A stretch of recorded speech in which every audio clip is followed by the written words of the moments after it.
Saya buka. Assalamualaikum warahmatullahi wabarakatuh. Alhamdulillahilladzi wa bihi nasta'inuhu ala umuri dunya waddin wa ala alihi wa sahbihi ajma'in.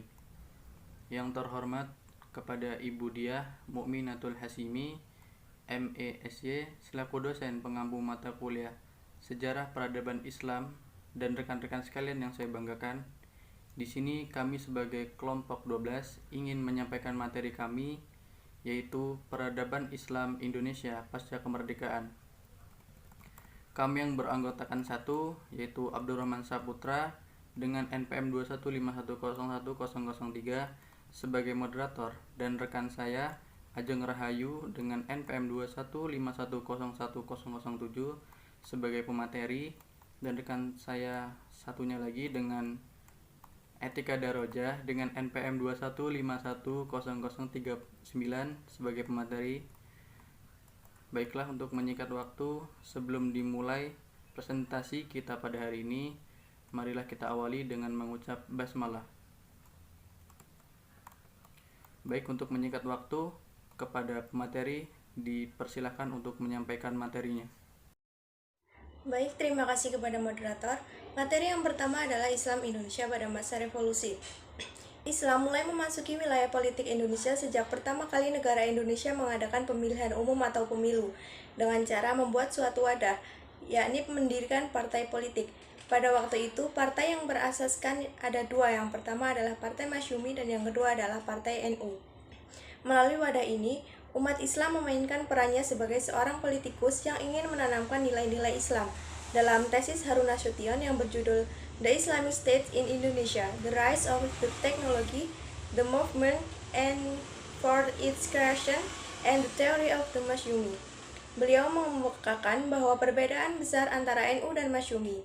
Kaum modernis di dalam Masyumi pada umumnya mereka hendak membangun suatu masyarakat muslim, dan sebagai akibatnya mereka mengharapkan suatu negara Islam.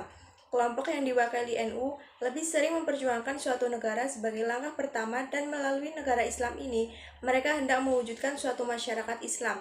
Suatu perbedaan lain adalah bahwa ulama mendapatkan kedudukan yang penting dalam organisasi negara konsep NU, sedangkan posisi mereka tidak begitu menonjol dalam pemikiran kaum Masyumi.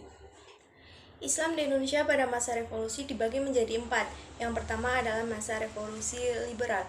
Pada waktu proklamasi pada tanggal 17 Agustus 1945, Piagam Jakarta sama sekali tidak digunakan. Soekarno-Hatta justru membuat teks proklamasi yang lebih singkat karena ditulis secara tergesa-gesa.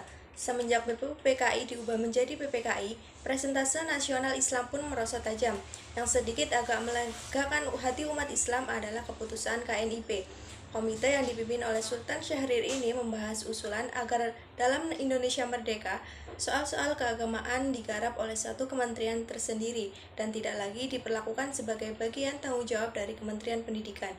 Sedikit banyak, keputusan tentang Kementerian Agama ini merupakan semacam konsesi kepada kaum muslimin yang bersifat kompromi antara teori sekular dan muslim. Setelah dikeluarkan maklumat Presiden tentang diperkenankannya mendirikan partai-partai, 3 kekuatan yang tadinya bertikai muncul kembali. Masyumi pada tanggal 7 November 1945 sebagai wadah aspirasi umat Islam.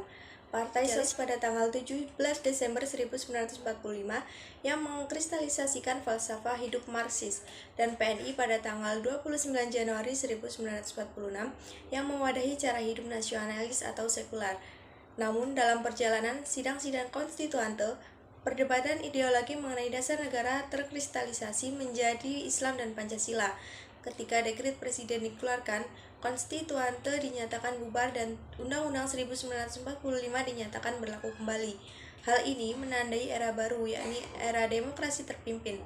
Masyumi pun dibubarkan dan para anggotanya mengundurkan diri dari partai. Yang kedua yaitu masa demokrasi terpimpin. Dengan bubarnya Masyumi, Partai Islam tinggal NU, PSIS, dan Berti. Partai-partai ini mulai menyesuaikan diri dengan keinginan Soekarno yang nampaknya mendapat dukungan dari dua pihak yang bermusuhan, ABRI dan PKI. Mereka bertujuan agar nasibnya berbeda dengan Masyumi, yang tokoh-tokohnya pada waktu itu diintimidasi oleh golongan-golongan yang pro Soekarno. Namun sayangnya tak ada jabatan menteri berposisi penting yang diserahkan kepada Islam. Satu-satunya kepentingan Islam yang diusulkan adalah keputusan MPRS tahun 1960 yang memberlakukan pengajaran agama di universitas dan perguruan tinggi. Di masa ini, Soekarno kembali menyuarakan ide lamanya Nasakom, nasionalis, agamis, dan komunis, yang paling dominan adalah PKI. Hal ini menyebabkan ketidakpuasan umat Islam, kaum nasionalis, dan angkatan bersenjata. Masa demokrasi terpimpin itu berakhir dengan gagalnya gerakan 30 September PKI tahun 1965. Umat Islam bersama ABRI dan golongan lainnya bekerja sama menumpas gerakan ini. Yang ketiga yaitu masa Orde Baru. Setelah Orde Lama hancur, kepemimpinan Indonesia berada di tangan Orde Baru. Tumbangnya Orde Lama memberikan harapan-harapan baru kepada kaum muslimin. Namun sayangnya rehabilitasi masyumi tidak diperkenankan. Orde Baru memang sejak semula mencanangkan pembaruan sistem politik.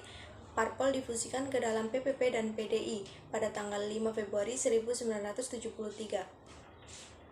Penataan kehidupan kepartaian berikutnya adalah penetapan asas tunggal, Pancasila untuk semua parpol, Golkar dan organisasi lainnya tidak ada asas ciri, tidak ada lagi ideologi Islam, dan oleh karena itu tidak ada lagi partai Islam. Asas tunggal merupakan awal dari era baru. Peran Islam dalam kehidupan berbangsa ini. Peran politik formal Islam tidak lagi tetapi sebagai agama yang mengaku tidak memisahkan dari persoalan politik. Tentu peran itu akan terus berlangsung, mungkin dengan pendekatan yang berbeda dengan asas tunggalan. Sebagai umat Islam menganggap bahwa penyaluran aspirasi politik Islam hilang. Terdapat kekhawatiran di kalangan sebagian mereka terhadap ancaman sirkulasi politik dan kehidupan sosial di Indonesia. Dengan asas tunggal bagi kekuatan politik dan organisasi kemasyarakatan, identitas keislaman mereka akan semakin memudar. Peran politik Islam dalam negara Indonesia cenderung mengalami kemunduran, disebabkan karena adanya usaha represif terhadap partai politik yang berhaluan Islam dan yang dilakukan oleh penguasa pada waktu itu karena ketakutan akan kehilangan kekuasaannya. Selama kekuasaan Orde Baru hanya ada 3 partai yang diakui dan boleh mengikuti pemilu. Yang keempat yaitu masa reformasi. Babak baru dalam dunia perpolitikan di Indonesia dimulai. Pada pemilu yang dilangsungkan pada tahun 1999, organisasi Islam banyak mendirikan partai politik yang berasaskan Islam dan atau berbasis umat Islam, di antaranya PPP, PAN, PKB, dan lain-lain. Pada masa itu, simbol-simbol agama sangat mewarnai kancah perpolitikan Indonesia. Simbol-simbol keagamaan yang diekspresikan aparatur birokrasi tentu menjadi makna sosial. Bisa jadi ia merupakan representasi dari kesolehan dan kesadaran spiritual aparatur birokrasi. Tetapi juga bukan mustahil ia juga bisa merubah menjadi sumber pengumpulan legitimasi. Hasil dari pemilu tahun 1999 tersebut membawa Abdurrahman Wahid atau Gus Dur menjadi Presiden RI keempat. Sejak pemilu tahun 1999 sampai dengan sekarang, umat Islam mulai kebingungan akan pilihan yang harus ia pegang, sebab semuanya mengaku bernafas Islam dan mementingkan hak rakyat. Dalam tubuh partai politik pun banyak mengalami perebutan kepemimpinan dan atau pecah menjadi beberapa partai. Perubahan setting politik pasca Orde Baru tanpa diduga memberi ruang bagi berkembangnya wacana penegakan syariat Islam di Indonesia. Kemudian yang kedua yaitu peran Islam dalam kemerdekaan. Belanda berhasil menghadapi masyarakat Islam di Nusantara, tidak lepas dari keberhasilan Belanda mempelajari ajaran Islam di Indonesia. Perlawanan yang dilakukan masyarakat pribumi diakui Belanda, salah satunya karena diinspirasi oleh ajaran Islam. Hal ini disebut Akib Suminto dalam Mahfud Saifuddin Dinamika Peradaban Islam sebagai politik Islam. Tokoh utama yang menjadi peletak dasar adalah Snok Hurgronje pada tahun 1857 sampai 1936 Masehi yang berada di Indonesia antara 1889 sampai 1906 Masehi. Namun penindasan Belanda atas Islam justru menjadikan Islam mampu meletakkan dasar-dasar identitas bangsa Indonesia. Islam juga dijadikan lambang perlawanan imperialisme, tidak hanya terbatas kalangan grassroots. Golongan bangsawan dan sultan pun menyatukan dirinya menunjang perjuangan Islam. Islam tidak hanya sebagai agama tetapi dihayati sebagai way of life. Yang A yaitu ulama pelopor pembaruan. Munculnya kelompok ulama ini bukan hasil dari voting atau dari pengaruh karisma raja, tetapi lahir dari perkembangan Islam itu sendiri yang memandang ulama sebagai kelompok intelektual Islam. Kehadiran ulama dalam masyarakat telah diterima sebagai pelopor pembaruan, dan pengaruh ulama pun semakin dalam setelah berhasil membina pesantren. Pesantren tidak hanya merupakan lembaga pendidikan, tetapi juga merupakan lembaga penyemaian kader-kader pemimpin rakyat, sekaligus sebagai wahana merekrut prajurit sukarela yang memiliki keberanian moral yang tinggi, karena di hatinya telah ditanamkan ajaran jihad untuk membela agama, negara, dan bangsa, dengan harta, ilmu, dan jiwanya. Keyakinan ajaran yang dijiwai Islam ini merupakan faktor psikologis yang sangat penting dalam menghadapi apapun. Sepintas ulama hanya terlihat sekedar sebagai pembina pesantren, akan tetapi perannya dalam sejarah cukup militan. Kelanjutan dari pengaruh ulama yang demikian luas tidak hanya terbatas di bidang politik dan militer saja, melainkan juga di bidang ekonomi. Pasar tidak hanya merupakan kegiatan jual beli barang dagangan, tetapi juga dijadikan arena dakwah. Saya akan melanjutkan materi selanjutnya. B. Membangkitkan gerakan nasional. Para ulama mencoba menggerakkan masyarakat dengan melalui waktu-waktu yang sangat menguntungkan dalam pendidikan. Dicoba mendidik masyarakat supaya motivasinya kembali bangkit di bidang ekonomi perdagangan. Untuk keperluan ini, Haji Hamsudi mendirikan Sarekat Dagang Islam atau SDI pada tanggal 16 Oktober 1905. Setahun kemudian diubahnya menjadi Sarekat Islam atau SI. Dalam usahanya tersebut, beliau berusaha membangkitkan motivasi ekonomi perdagangan dan politik, tetapi tidak menempuh jalan membentuk organisasi politik. Sebab saat itu kegiatan partai politik dilarang oleh pemerintah Belanda. Karena itulah didirikannya SDI atau SI. Namun, Belanda melihatnya dari segi lain, bahwa dengan adanya organisasi atau perserikatan diartikan sebagai usaha membina persatuan, salah satu cara baru dalam kebangkitan Islam. Apalagi aktivitas SDI selanjutnya membentuk kerjasama antara dagang Islam dengan Cina Kongxing.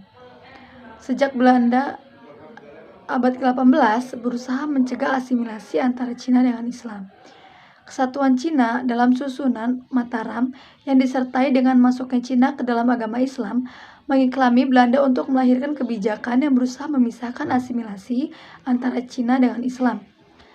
Cina di pihak satu dicegah untuk mendapatkan atas tanah dan merampas tanah milik orang-orang Jawa, dan di pihak lainnya suatu kemajuan menuju asimilasi Cina ke dalam masyarakat Jawa akan melahirkan suatu masyarakat baru yang berusaha dicegah oleh Belanda.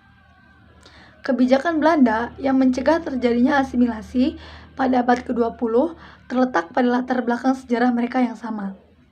Kemudian C. Kesatuan Islam Priyayi. Pendekatan Islam terhadap kelompok priyayi sebenarnya bukan barang baru. Sejak awal persatuan antara Islam atau ulama dengan priyayi telah terjadi. Hanya saja politik Belanda berhasil memisahkan keduanya, karena Belanda hanya menghendaki adanya plural society atau masyarakat majemuk yang tidak bersatu. Usaha pendekatan Islam dengan kelompok priyayi mulai dirintis oleh Kiai Haji Ahmad Dahlan pada 1868 sampai 1923 Masehi. Peristiwa ini terjadi sebelum beliau mendirikan Muhammadiyah. Pada tahun 1909, beliau mencoba menyampaikan kuliah agama Islam kepada anggota Budi Utomo dengan harapan anggota Budi Utomo yang beranggotakan priyayi dan guru-guru dapat mengembangkan kuliahnya ke seluruh sekolah atau rakyat bawahannya. Usaha pendekatan umat Islam terhadap golongan priyayi pada permulaan ke abad 20 mulai terlihat.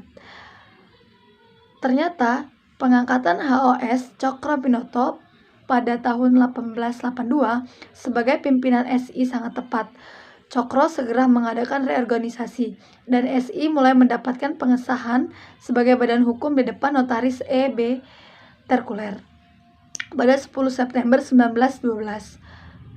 Akan tetapi, gerakannya jauh dari apa yang tertulis dalam statulen.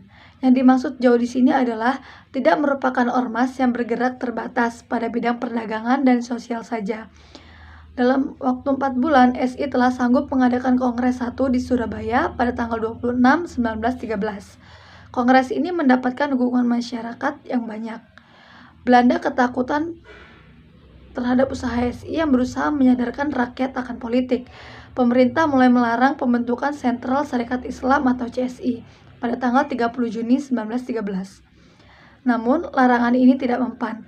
CSI dibentuk di Surabaya. Umat Islam yang tadinya diharapkan oleh pemerintah kolonial menjadi tuna politik justru sekarang bangkit berjuang menyadarkan rakyat untuk menuntut pemerintahan itu sendiri. Kebangkitan Islam yang demikian menarik perhatian kaum bangsawan. Di Bandung, SI yang didirikan oleh Ki Hajar Dewantara sebagai ketua, Abdul Muiz sebagai wakil ketua, dan A. Widya Sastra sebagai sekretaris telah mendapatkan dukungan dari Bupati Wiranto Kusuma. Selanjutnya, memungkinkan SI menyelenggarakan Kongres Nasional CSI yang ketiga di Bandung pada tahun 1916. Pada kongres ini, Cokro Aminoto mengajak rakyat untuk tidak takut lagi menyatakan tuntutannya kepada pemerintahan sendiri. Yang kemudian, 3. Peradaban Islam dan Negara Pancasila. Peradaban Islam dan Negara Pancasila. Diskursuskan Islam dan Pancasila sebagai sebuah ideologi di Indonesia menarik untuk dikaji. Untuk itu, dalam bagian ini akan diulas serta dianalisis sila-sila Pancasila dalam kaitannya dengan Islam melalui ayat-ayat Al-Quran. Al-Quran digunakan sebagai pisau analisis dalam tulisan ini karena adalah sumber acuan tertinggi dalam ranah hukum Islam. Ideologi Islam selalu mengacu kepada hukum tertingginya yang digunakan sebagai grundnorm dalam konsep hukum Islam. Mengaitkan keduanya dengan membedah sila serta ayat memiliki tujuan untuk melihat titik taut. Selain itu juga dikaji apakah terdapat bentuk filosof di antara keduanya. Sila ketuhanan yang Maha Esa ini merupakan sila pertama dalam urutan sila Pancasila. Perdebatan sila Pancasila yang memuat nilai ketuhanan ini menjadi mengemuka ketika muncul pertanyaan mendasar. Siapakah yang dimaksud dengan ketuhanan yang Maha Esa? Secara histori kultural, bangsa Indonesia telah mengenal konsep Tuhan melalui berbagai cara. Sejak masa penyembahan roh, arwah, dewa-dewa yang mengacu kepada konsep politisme hingga pengakuan tunggal atas Tuhan. Jiwa dan semangat religiusitas manusia Indonesia sejak dulu yang mengakui adanya Tuhan dalam keberadaan keyakinan menolak faham ketiadaan Tuhan atau ateisme dalam kehidupan manusia. Ketiadaan Tuhan mengandung makna bahwa manusia tak membutuhkan kekuatan di luar dirinya. Manusia berbuat dan berkehendak atas kehendaknya sendiri semata dan menolak eksistensi dan peran Tuhan bagi dirinya. Ketika ia menyembah serta memohon bantuan pada kekuatan di luar dirinya, maka ia telah menuhankan kekuatan tersebut, baik roh, dewa-dewa, pohon, bebatuan, dan sebagainya. Jika kita telah lebih jauh, konsep ideologi ketuhanan yang Maha Esa tidak kita temukan dalam pemahaman sifat Tuhan pra-Islam. Sifat Tuhan pra-Islam dalam pemahaman animisme dinamisme kemudian bergerak pada masa Hindu-Buddha yang menyembah banyak dewa tidak mengiklami nilai ideologi ketuhanan yang Maha Esa. Nilai ketuhanan yang Maha Esa jelas mengadopsi konsep bertuhan Islam. Hal ini begitu jelas dan tegas. Tuhan berfirman dalam Al-Quran yang berbunyi, Tuhan kamu adalah Tuhan yang Maha Esa, yang terdapat pada surat An-Nahl ayat 22. Kemudian Allah juga berfirman, janganlah kamu menyembah dua Tuhan, hanyalah Dia Tuhan yang Maha Esa. Terdapat juga pada surat An-Nahl pada ayat ke-51. Islam sebagai ajaran agama yang menetapkan bahwa hanya ada satu Tuhan, yaitu Tuhan Allah. Peletakan ideologi ketuhanan Islam dalam sila pertama Pancasila adalah tepat, mengingat bahwa Islam telah berkembang sebagai agama Nusantara yang mewarnai kehidupan manusia Nusantara sejak lama hingga kini. Penerapan ideologi Islam dalam Pancasila pertama tidaklah mengandung makna menutup hak bagi pemeluk agama lainnya di Indonesia. Justru penerapan ideologi Islam dalam sila Pancasila pertama memberikan ruang hidup bagi pemeluk agama lain di Indonesia. Islam mengajarkan hubungan yang baik kepada semua manusia. Rasulullah SAW sangat menghormati kaum Zimmi yang hidup dalam lindungan Islam. Islam yang hadir dalam konsep ketuhanan yang menolak manusia untuk menuhankan selain Allah sebagai satu-satunya Tuhan. Ketuhanan yang Maha Esa diakui atau tidak merupakan sumbangsi besar ideologi Islam terhadap ideologi Pancasila. Islam menolak konsep ketuhanan politeisme. Islam hanya mengaku satu Tuhan, yaitu Allah Subhanahu wa Ta'ala sebagai satu-satunya Tuhan. Tidak ada Tuhan selain Allah Subhanahu wa Ta'ala. Selanjutnya, saya kembalikan kepada moderator. Baik, terima kasih kepada pemateri yang telah menyampaikan materinya. Untuk selanjutnya, kesimpulan. Setelah agama Islam masuk ke Indonesia, ternyata banyak perubahan yang terjadi, baik dari segi politik, ekonomi, maupun agama, masa kemerdekaan dan masa sekarang. Seluruh aspek kehidupan yang kita rasakan sekarang tidak luput dari peranan para pejuang-pejuang Islam terdahulu yang turut andil dalam merebut kemerdekaan serta mempertahankannya sampai saat ini. Baiklah, itu saja yang dapat kami sampaikan, dan kami minta maaf apabila dalam presentasi kami tadi masih banyak sekali kekurangannya, dan kepada Allah Subhanahu wa taala kami memohon ampun. Untuk menutup presentasi kita hari ini, marilah kita mengucap hamdalah. Alhamdulillahirrabbilalamin. Kami tutup. Billahi taufiq wal hidayah. Wassalamualaikum warahmatullahi wabarakatuh. Peradaban Islam Indonesia. Ketika dekret presiden dikeluarkan, Yuk, setitik meneh yuk. Kepada anggota Budi Utomo dengan harapan anggota Budi Utomo yang